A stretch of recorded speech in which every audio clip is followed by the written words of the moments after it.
I started playing golf when I was 9 years old.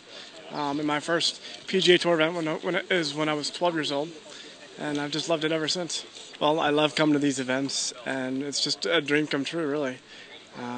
And part of it is the personal challenge of me being able to walk every hole of the course, and the other part of it is, trying to learn, get to know these players a little bit better outside their scorecards and stats. Before this year, I went to 6 or 7 events on my own, and I would always follow a player that I know.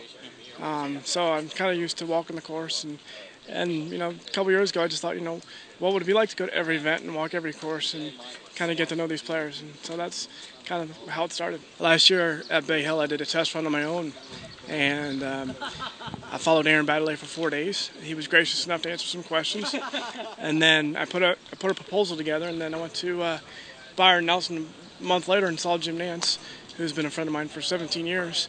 And he knew what I wanted to do, and so he read my proposal and asked if I had contacted the PGA Tour. And I said, no, not really. And he said, well, I think you should. Write a letter to the commissioner. And a month later, they called and wanted us up a meeting. Every week's been great. There have been so many memorable moments because I've met some great people along the way, made some new friends, and probably the most memorable part is getting to know these players even better. I haven't looked too far ahead in the schedule.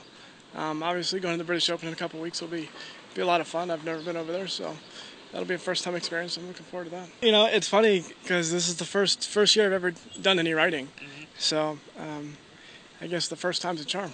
Yeah.